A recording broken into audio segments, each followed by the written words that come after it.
management of natural resources. Another Radhi chapter means the last one which we did was our environment, और उसके अंदर हमने बकवास करी थी. सेम बकवास हम यहाँ पर भी करेंगे. उससे थोड़ा सा बड़ा चैप्टर है. नेचुरल रिसोर्सेज क्या होता है हमने एसएसटी में पढ़ा हुआ है ना, कि anything which is of some use to us, जो हमारे किसी भी काम आए वो नेचुरल रिसोर्सेज है. और हमारे काम आती है तो हमने अति मचा दी. हमने इतने ज्यादा नेचुरल रिसोर्सेज का एक्सप्लॉयटेशन शुरू कर दिया है कि बचे ही नहीं रहे, खत्म होने वाले. ठीक है, तो हमें यहाँ पर उसी के मैनेजमेंट के बारे में पढ़ रहा है कि how can be manage the resources. Okay, तो हमने एक वर्ड तो सुना ही होगा,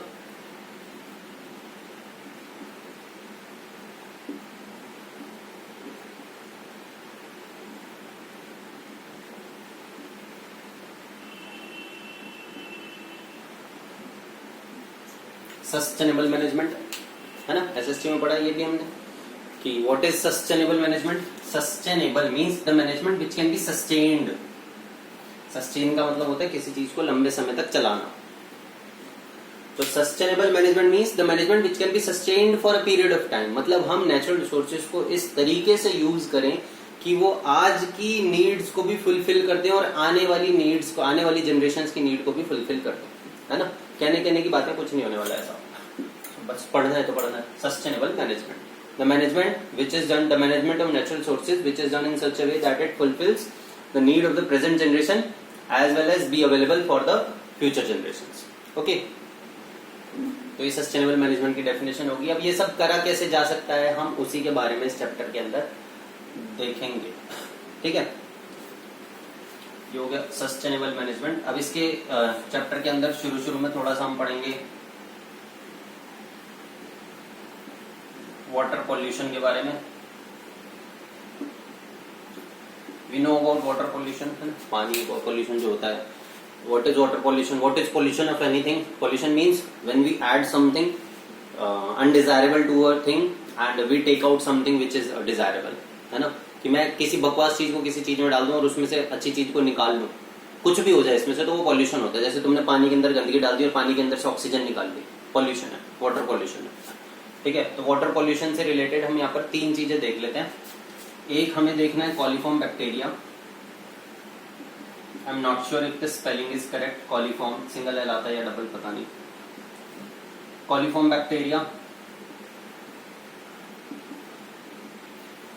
एक बायोकेमिकल ऑक्सीजन डिमांड, एक eutrophication,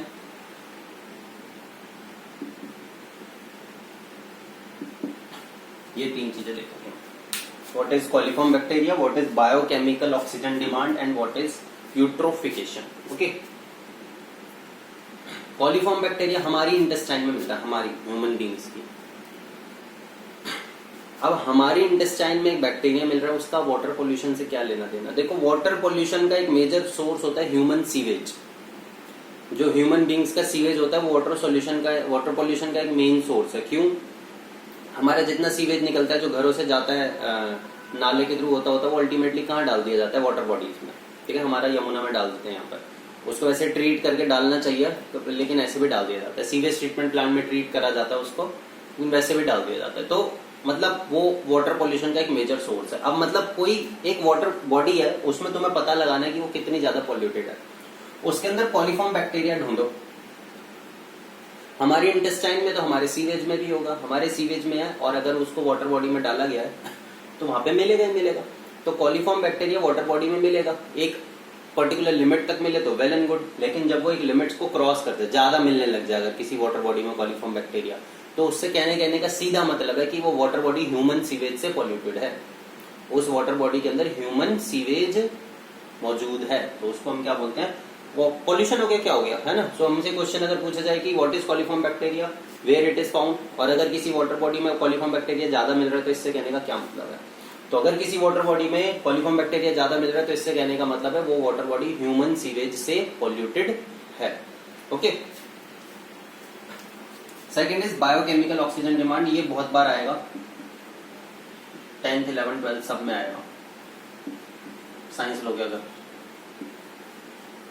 biochemical oxygen demand, biochemical oxygen demand एक तरीका होता है जिसके थ्रू हम पता लगा सकते हैं कि कोई वाटर बॉडी कितनी पॉल्यूटेड है. Again just like the previous one, like we took a sample of water from some water body and we checked it for coliform bacteria.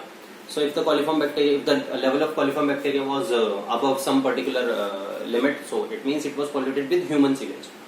अब बायोकेमिकल ऑक्सीजन डिमांड क्या होती है? बायोकेमिकल ऑक्सीजन डिमांड से कहने का मतलब होता है कोई वाटर बॉडी है, उस वाटर बॉडी के अंदर कुछ बैक्टीरिया है, एरोबिक बैक्टीरिया. एरोबिक मतलब जिनको ऑक्सीजन की जरूरत होती है, और उस वाटर बॉडी के अंदर कुछ लिविंग मैटर पड़ा हुआ है, मतलब पत्तियां वत्तियां कुछ भी है, छोटी छोटी फाइटोप्लैंक्टन बोलते हैं, हमें फाइटोप्लैंक्टन से और भी पड़ा हुआ है.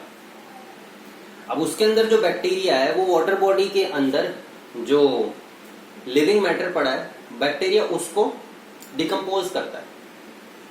एरोबिक बैक्टीरिया किसी वाटर बॉडी के अंदर पड़े हुए लिविंग मैटर को डिकम्पोज करता है. डिकम्पोज करने के लिए उसको चाहिए होगी ऑक्सीजन. ठीक है, अब ध्यान से समझना किसी वाटर बॉडी के अंदर जो बैक्टीरिया हैं वो ऑक्सीजन की डिमांड ज्यादा कर रहे हैं, कह रहे हैं हमें और ऑक्सीजन दो, हमें और ऑक्सीजन दो, ऑक्सीजन की कमी हो रही है पानी के अंदर. तो उससे कहने का सिर्फ इतना मतलब है कि उस वाटर बॉडी के अंदर लिविंग मैटर बहुत ज्यादा पड़ा हुआ है ना, लिविंग वेस्ट ज्यादा पड़ा हुआ है उसके अंदर. तभी तो जो बैक्टीरिया है जो उस लिविंग वेस्ट को डिकम्पोज करेंगे वो ज्यादा ऑक्सीजन की डिमांड कर रहे हैं. ठीक है, तो उसी को हम बायोकेमिकल ऑक्सीजन डिमांड बोलते हैं. Biochemical oxygen demand is the oxygen required by aerobic bacteria in a water body to decompose living matter present in it. क्या है biochemical oxygen demand? The amount of oxygen demanded by required by bacteria present in a given water body to decompose organic matter present in it. अब अगर ये demand ज्यादा है तो सीधा सा मतलब है उसके अंदर ऑर्गेनिक मैटर ज्यादा है, मतलब ज्यादा पॉल्यूटेड है. मतलब किसी बॉडी की बायोकेमिकल ऑक्सीजन डिमांड बीओडी ज्यादा है तो वो ज्यादा पॉल्यूटेड है. नॉर्मल सा टर्म है, नॉर्मल सा मतलब अगर अखबार वगैरह में पढ़ोगे वाटर पॉल्यूशन से रिलेटेड कोई भी न्यूज तो उसके अंदर बीओडी जरूर आएगा कि वाटर बॉडी की बीओडी बहुत ज्यादा थी, मतलब वो बहुत ज्यादा पॉल्यूटेड था. ठीक है, नेक्स्ट इज यूट्रोफिकेशन. यूट्रोफिकेशन क्या होता है? कोई वाटर बॉडी है, उस वाटर बॉडी के अंदर किसी इंडस्ट्री या फैक्ट्री वगैरह इसके पास में है, तो वहां से न्यूट्रिएंट रिच पानी, मतलब पानी कैसा न्यूट्रिएंट, मतलब वहां पे कुछ केमिकल वगैरह बन रहे हैं, वो पानी छोड़ दिया जाता है वाटर बॉडी के अंदर. तो उससे क्या होगा? उससे क्या होगा? वाटर बॉडी के अंदर मिनरल्स ज्यादा हो जाएंगे, जिसकी वजह से उसमें एल्गे की ग्रोथ बहुत ज्यादा होने लग जाती है. प्लांट वगैरह एल्गे बहुत ज्यादा उगने लग जाएंगे उसके अंदर. न्यूट्रिएंट्स मिल रहे हैं ना, इतने ज्यादा उगने लग जाएंगे कि क्या हो जाएगा, पूरी वाटर बॉडी कभी बार भर जाती है ग्रीन ग्रीन. देखा होगा कहीं पर तुमने कि पूरी ग्रीन हो रखी है, पूरी के ऊपर एल्गे हो रखे हैं, तो पूरे के ऊपर कोई प्लांट्स ही उग गए ग्रीन ग्रीन ग्रीन, पानी दिख ही नहीं रहा. उसको यूट्रोफिकेशन बोला जाता है. ठीक है, यूट्रोफिकेशन क्या है? एक्सेसिव ग्रोथ ऑफ प्लांट्स और algae over the surface of a water body due to discharge of nutrient rich water into it. Nutrient rich पानी आ जाता है जिसकी वजह से बहुत ज्यादा. अब इससे दिक्कत क्या है? हरियाली हो गई, अच्छी बात है, नहीं अच्छी बात नहीं है. अब उससे क्या होगा?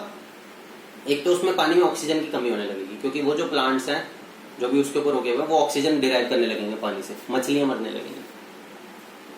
ठीक है ना, तो वाटर पॉल्यूशन ही हो गया वो, और क्या हो गया. ओके, तो ये 3 टर्म्स हमें याद रखने वाटर पॉल्यूशन से रिलेटेड. बाकी सब बकवास है. बाकी थोड़ा ऐसी pH ज्यादा हो गया पानी का तो वो पॉल्यूटेड है.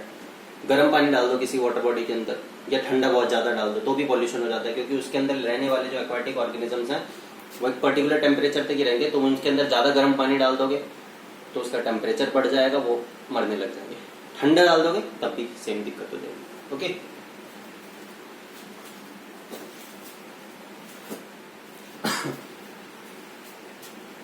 वाटर पॉल्यूशन से रिलेटेड इतना ही है. हाँ, यही 3 टर्म्स है इनफ है.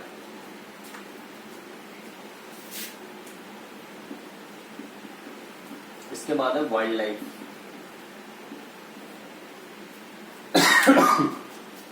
वाइल्ड लाइफ हमें पता क्या होता है ना, जंगल में रहने वाले जानवर जो है वो वाइल्ड लाइफ है, और प्लांट्स एंड ऑल ये सब भी.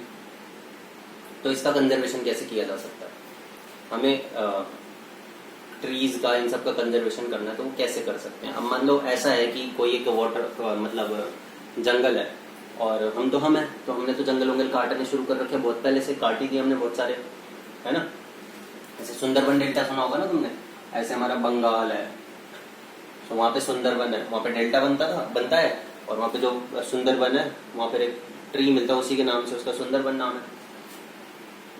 तो पहले इतने थे वो कोस्ट से दूर, अब हमने एकदम आधे कर दिए, आधे से भी कम कर दिए हमने, काट के हम और कम कर देंगे अभी।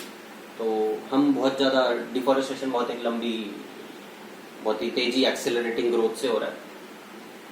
तो वाइल्ड लाइफ को भी नुकसान होता ही है उससे, प्लांट्स तो जा ही रहे हैं, ट्री जा रहे हैं, वाइल्ड लाइफ भी जा रही है। तो उसका कंजर्वेशन कैसे करा जा सकता है, how can be conserve wild life, okay, and the plants present there, trees present there. तो इसके लिए टर्म आता है स्टेक होल्डर्स। स्टेक होल्डर्स से कहने का मतलब होता है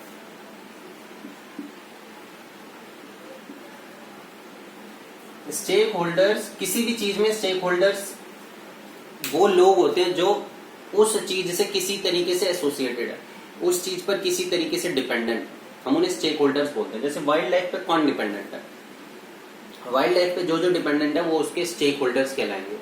कौन कौन है वाइल्ड लाइफ पे किसी भी तरीके से रिलेटेड? एक तो वहां पे रहने वाले लोग, ट्राइबल पीपल जो वहीं पर रहते हैं, है ना।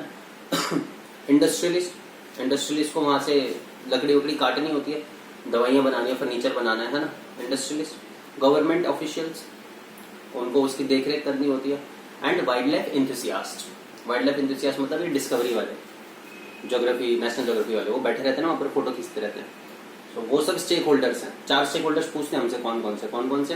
Tribal people, wild life enthusiast, ये जो डिस्कवरी वाले हैं ना, जो who are concerned with the wild life and the trees somehow, और मतलब वो बचाना चाहते हैं। गवर्नमेंट ऑफिशियल्स और इंडस्ट्रियलिस्ट, ठीक है। तो हम वाइल्ड लाइफ का जब कंजर्वेशन करेंगे तो हम इन चारों का ध्यान रखेंगे। क्या करेंगे? इन चारों का ध्यान रखेंगे। ध्यान रखेंगे मतलब इन्हीं की हेल्प से हमें इसका कंजर्वेशन करना है। तो उसमें सबसे ज्यादा हेल्प हम ले सकते हैं वाइल्ड उनकी ट्राइबल पीपल की, है ना। अब मतलब हमें ध्यान किससे रखना है? पेड़ तो हम काटेंगे, है ना, पेड़ तो कटने ही कटने, क्योंकि फर्नीचर बनना है, पेपर बनना है, लेकिन एक एक्सप्लॉइटिव नेचर से ना कटे, है ना। ऐसा ना हो कि बस काटते जाओ, है ना, ऐसा ना हो। तो हम ऐसा नहीं कर रहे हैं। हम चाहते हैं कि एक जैसे गवर्नमेंट कंट्रोल्ड मैनर में उसको काटा जाए, कि थोड़ा ही काटा जाए और फिर बच जाए वो बाकी, है ना, एक ग्रोथ मेंटेन रहे, कट जाए फिर उग भी जाए। तो हमें दिक्कत किससे? हमें स्मगलर से दिक्कत है ना, जो वहां पे जाके जानवरों को मारेंगे या पेड़ काट काट के बेच देंगे। जैसे वीरप्पन का नाम तुमने सुना होगा, नहीं सुना होगा तो पढ़ना वीरप्पन के बारे में, वो चंदन की लकड़ी का स्मगलर था। तो ऐसे काट काट करके बेचे जाएंगे। तो उनसे बचाने के लिए हम किस किस की हेल्प ले सकते हैं? हम हेल्प ले सकते हैं वहां पे रहने वाले लोगों, उन्हें तो पता ही है, उन्हें तो वो तो उनका घर है, तो वो उसे कंजर्व करना चाहते हैं, है ना। उनको डर है हमसे, हम ही वहां पर घुसते हैं जबरदस्ती जाके उनके घरों में, ठीक है। तो हम उनसे हेल्प ले सकते हैं कि अगर कोई ऐसे दिखे तो बता देना गवर्नमेंट ऑफिशियल्स को, ओके।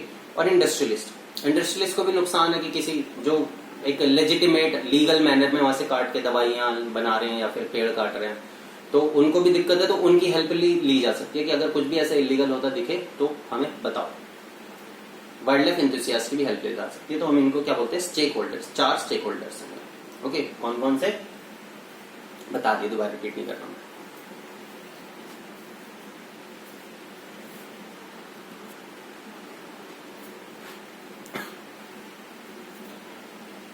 ठीक है। तो ये सब लर्न करके लिखना, और ये स्टेक होल्डर्स वाला टॉपिक लर्न करके लिखना, बाकी नेक्स्ट वीडियो में देखेंगे।